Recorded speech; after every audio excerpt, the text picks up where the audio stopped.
Bismillahirrahmanirrahim. Assalamualaikum warahmatullahi wabarakatuh. Alhamdulillahi rabbil alamin. Iyyahu na'budu wa iyyahu nasta'in. Wa natawakkalu alaihi wa na'udzu billah min syururi anfusina wa sayyiati a'malina.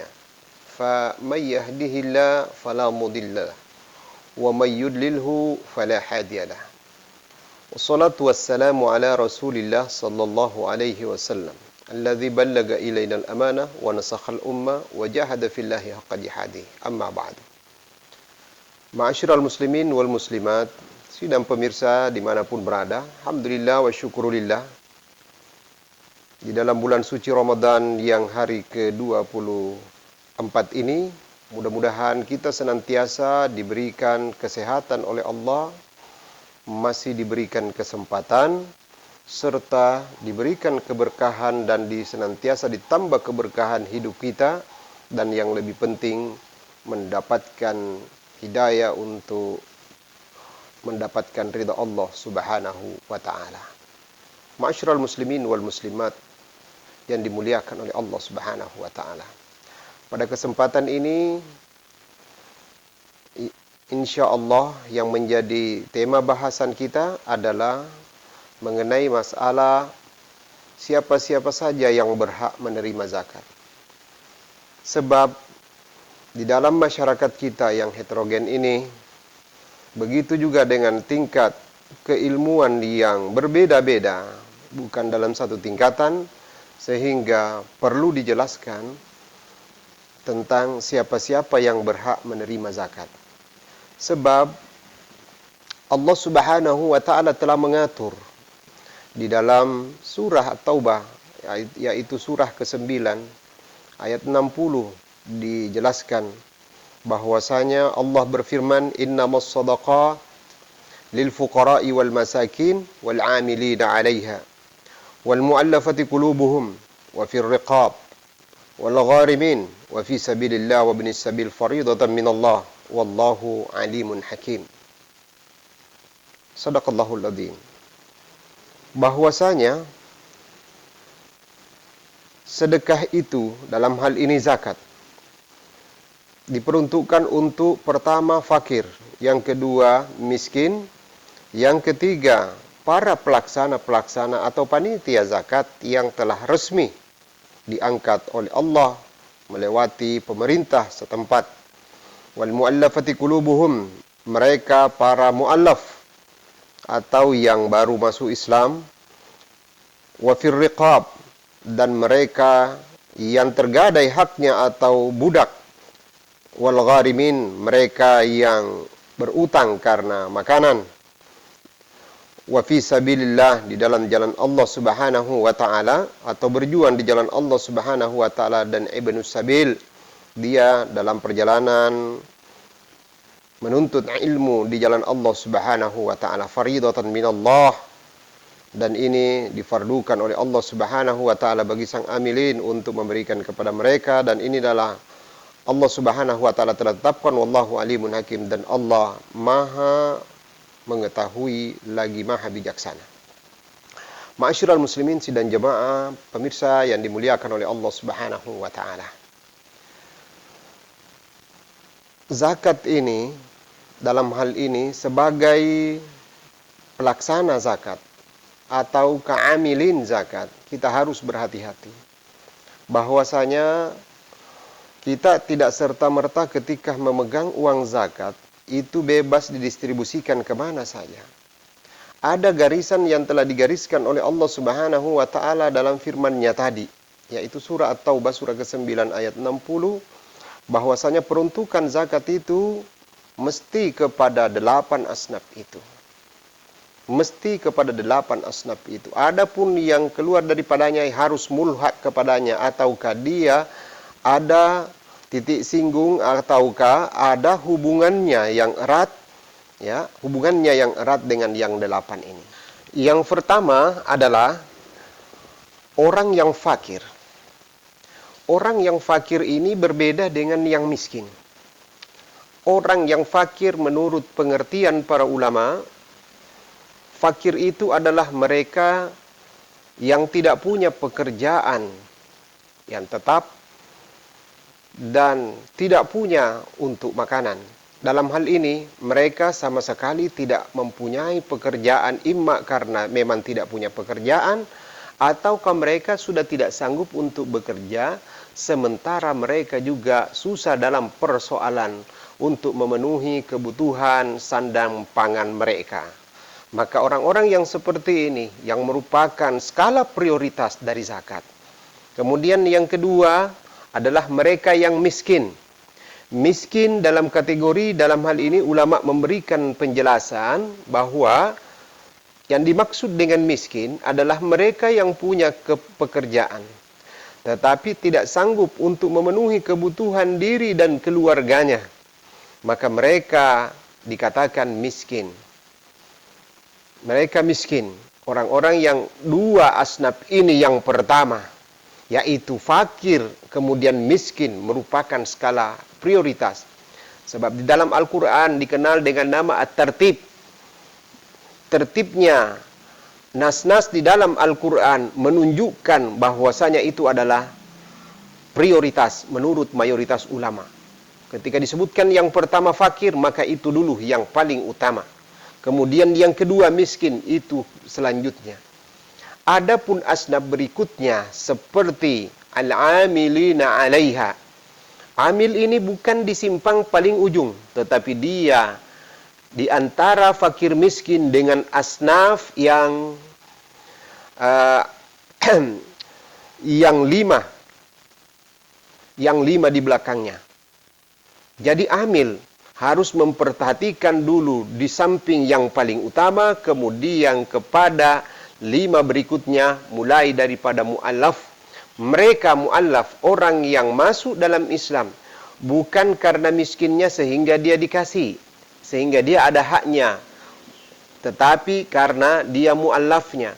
Tetapi ketika mu'allaf itu adalah orang yang fakir dan miskin, fakir miskin kemudian dia mu'allaf, maka itu adalah skala prioritas pertama. Kenapa? Karena tiga unsur bersatu di dalamnya, tiga unsur bersatu, maka dia adalah menjadi skala prioritas.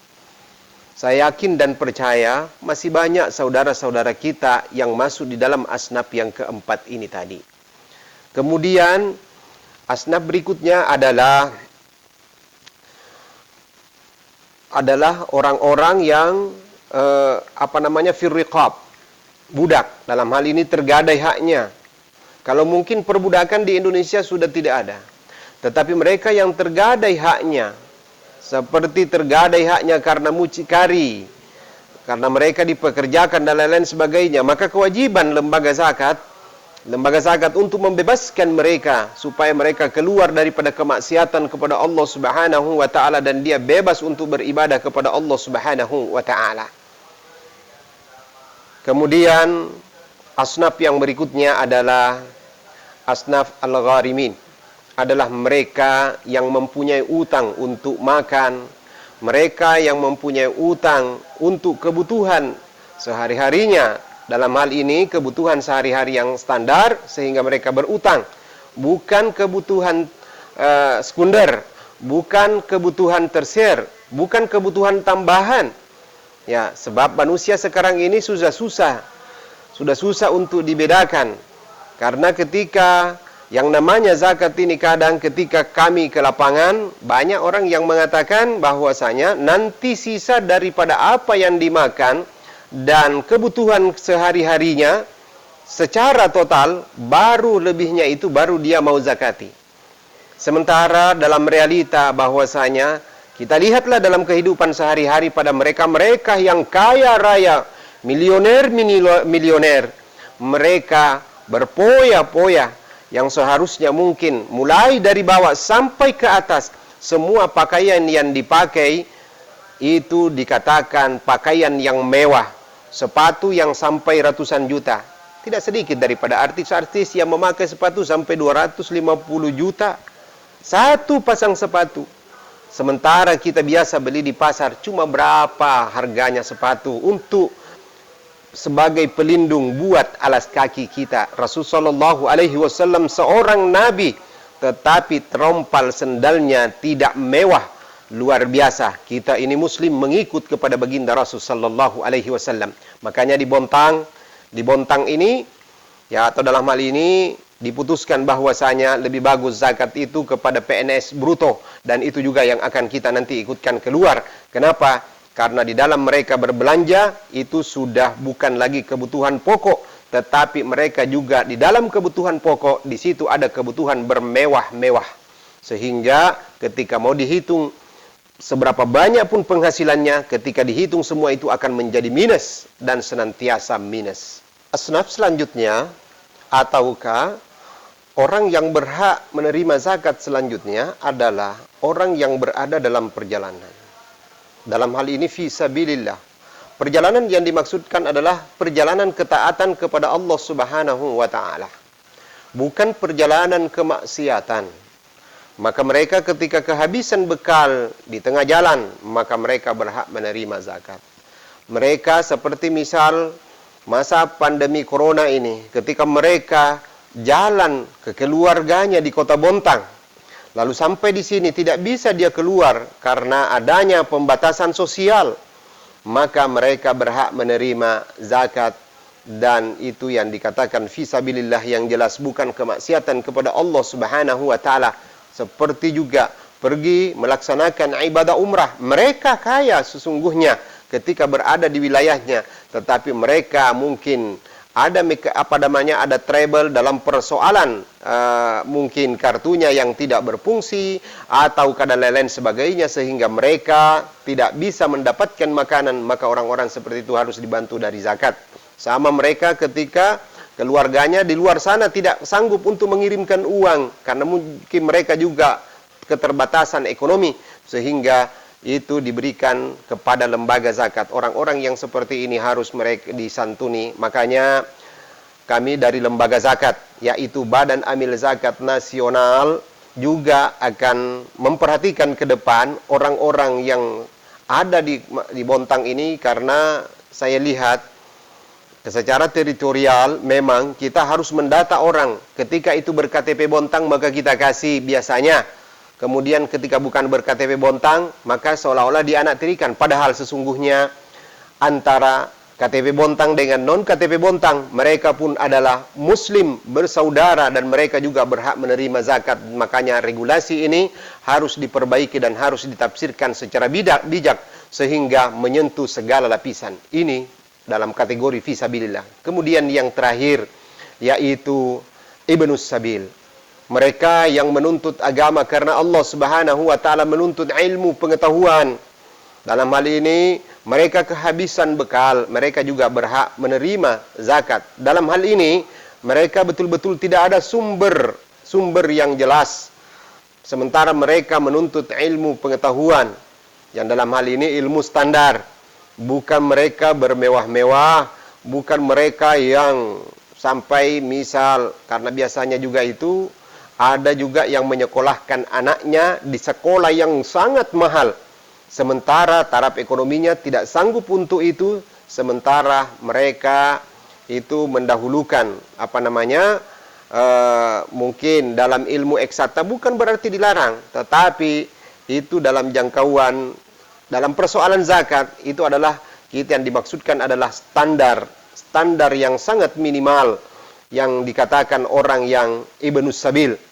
Mereka bukan orang kaya yang tidak sanggup membiayai anaknya di kedokteran yang merupakan universitas ternama, seperti misal ketika dikirim anaknya ke Jogja ke universitas yang mahal, kemudian mereka tidak sanggup membayar, lalu mereka menuntut ke Basnas atau ke lembaga zakat mengatakan bahwasanya ini adalah Ibnus Sabil, orang yang dalam perjalanan menuntut ilmu, sehingga mereka mengatakan bahwasanya mereka juga berhak, maka harus juga disertai dengan hati nurani selain daripada syariah, bahwasanya apakah betul kita berhak atau tidak. Karena kebanyakan dari kita sesungguhnya mereka berkewajiban mengeluarkan zakat, tetapi masih mengatakan dirinya mereka berhak untuk menerima zakat.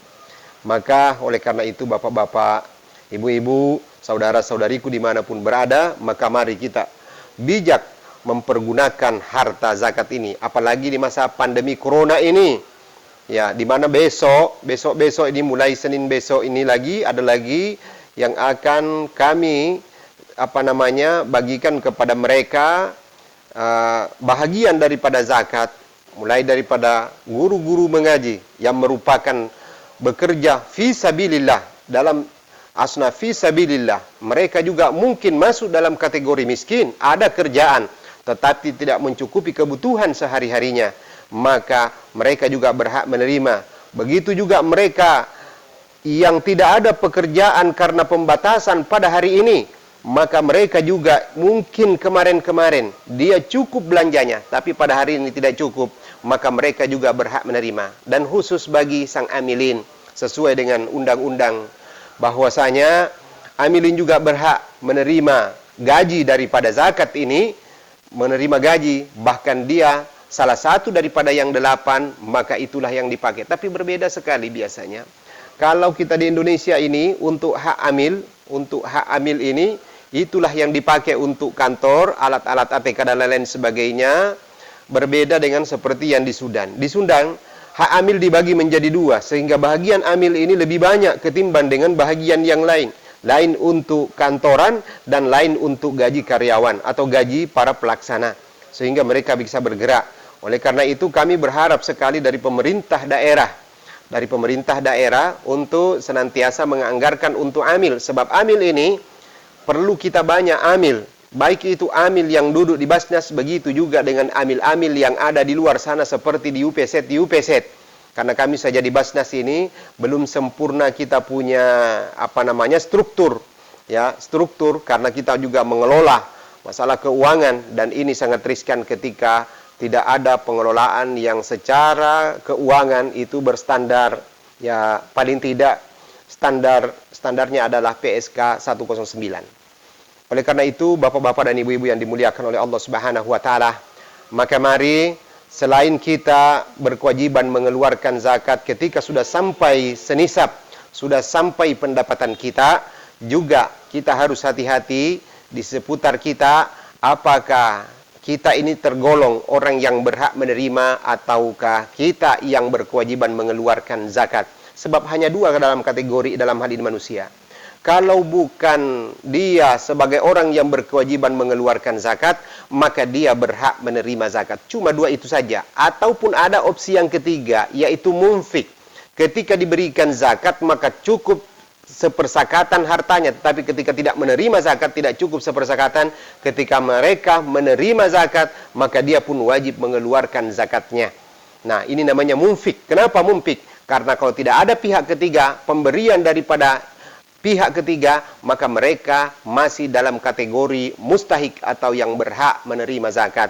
Maka mari Bapak-bapak dan Ibu-ibu yang dimuliakan oleh Allah Subhanahu wa taala, dengan hati nurani kita menghitung-hitung bahwasanya apakah penghasilan saya ini sudah melewati sepersakatan, maka jangan lagi berharap untuk dibantu dari dana zakat, sebab kita takutkan dari Allah Subhanahu wa taala keberkahan hidup kita dicabut oleh Allah Subhanahu wa taala hanya gara-gara kecil. Dan ingat, ujian yang kecil ini senantiasa diujikan oleh Allah kepada hambanya, termasuk kita semuanya. Mudah-mudahan kita semua bisa mengerti akan hal ini, sehingga sasaran daripada zakat ini yang diinginkan oleh Allah Subhanahu wa taala betul-betul terlaksana sebagaimana yang diinginkan oleh Allah. Dan satu lagi, bahwa tu'khadhu min aghniyaihim wa turaddu ila fuqara'ihim. Zakat itu diambil dari orang-orang kaya, kemudian dikembalikan kepada orang-orang yang miskin. Sebagian dan mayoritas ulama mengatakan, ketika zakat itu diambil dari bontang, maka pada mayoritasnya harus ditebar di bontang.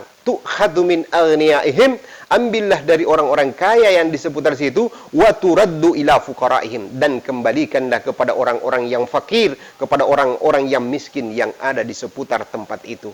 Mudah-mudahan dengan adanya bentuk teritorial ini, artinya perwilayah ini, maka kita bisa sejahtera. Mudah-mudahan dengan bekerja samanya semuanya dari pihak-pihak yang terkait dengan zakat, baik itu Basnas, las yang ada, begitu juga UPZ, baik itu UPZ Pupuk, UPZ Yaumil, kita semua berpegangan tangan yang tidak kurang daripada 10, lebih daripada 10 lembaga zakat yang warawiri di Bontang ini, yang senantiasa memungut zakat, infak dan sedekah. Mari kita semuanya bekerja sama sehingga potensi zakat yang kita ketahui itu bisa dihitung dengan seberapa banyak yang bisa kita kumpulkan daripada potensi yang sesungguhnya begitu banyak. Dalam kajian kemarin bahwasanya potensi zakat di Kota Bontang itu tidak kurang daripada 400 miliar lebih, 470 miliar dalam satu tahun, termasuk juga CSR, ya, termasuk CSR. Tetapi itu belum maksimal didapatkan, baik itu CSR, begitu juga dengan lembaga-lembaga zakat masih sangat minim sekali, tidak sampai 25% yang bisa terkelola. Maka mari kita sadar mengeluarkan zakat, dan kita akan berikan insya Allah sesuai dengan syariat kepada asnafus tsamaniyah, yaitu 8 jenis orang yang berhak menerima zakat daripada uang-uang zakat yang Bapak kumpulkan atau berikan kepada lembaga zakat yang resmi. Mudah-mudahan hidup kita bisa berkah dengan mengeluarkan zakat. Mudah-mudahan hidup kita bisa berkah dengan mengelola zakat. Dan mudah-mudahan hidup kita bisa berkah dengan betul-betul memperhatikan kita ini berhak menerima zakat atau tidak. Ketika berhak, maka ambillah zakat itu. Ketika tidak berhak, maka lepaskan kepada yang lain. Mudah-mudahan hidup kita berkah. Kalau Allah memberikan keberkahan, maka tidak ada kesusahan dalam hidup kita dan keluarga kita, insya Allah. Saya yakin akan hal itu, dan marilah kita memohon kepada Allah Subhanahu wa Ta'ala. Mudah-mudahan di akhir-akhir bulan Ramadan ini diberikan kehidupan yang berkah dengan mendapatkan malam Lailatul Qadri, yang tentunya sudah diketahui akan tanda-tandanya. Saya kira cukup sekian. Mari kita sama-sama berdoa kepada Allah Subhanahu wa Ta'ala. Bismillahirrahmanirrahim. Alhamdulillahi rabbil alamin. Hamdan hamidin, hamdan syakirin, hamdan yuafi ni'amahu wa yukafi mazidah. Ya Rabbana lakal hamdu kama yanbaghi li jalali wajhikal karim wa azimi sultanik. Allahumma fasalli wa sallim wa barik ala sayyidina wa maulana Muhammad sallallahu alaihi wasallam. Allahumma ya Rabbana innaka ta'lamu sirrana wa alaniyatana faqbal ma'ziratana wa tutahhir qulubana. Ya Rabbana rabbul izzati wal jalal, aghfir lana dhunubana wa israfana fi amrina wa thabbit aqdamana wansurna 'alal qaumil kafirin. Allahumma ya Rabbana idfa' anna al-bala wal waba wal fasha wal munkar wasyada'id wal mihan ma zahara minha wa ma batan an baladina hadha, an qaryatina hadha, an makanina hadha, Bontang aminatan mutmainnah wa sairil buldanil muslimin innaka ala ma tasha'u qadir. Rabbana la tuzigh qulubana ba'da idh hadaitana wa hab lana min ladunka rahmah innaka antal wahhab. Allahumma rabbana arinal haqqa haqqan warzuqna ittiba'ah wa arinal batila batilan warzuqna ijtinabah. Allahumma inna nas'aluka al-baraka fi hadha asy-syahril mubarak, syahru Ramadan. Anzil alaina barakatan minas sama' li ummati Muhammadin sallallahu alaihi wasallam, khassatan fi hadzal waqtil mubarak. Nas'aluka Allahumma bi anwarika minas sama' an takuna baldatuna baldatun tayyiba wa rabbun ghafur insyaallah. Amin Allahumma amin. Allahumma rabbana atina fid dunya hasanah wa fil akhirati hasanah wa qina adzabannar wa adkhilnal jannata ma'al abrar ya aziz ya ghaffar ya rabbal alamin. Sallallahu ala sayyidina Muhammadin nabiyil ummi wa ala alihi wa sahbihi wa sallim ajma'in walhamdulillahi rabbil alamin. Assalamualaikum warahmatullahi wabarakatuh.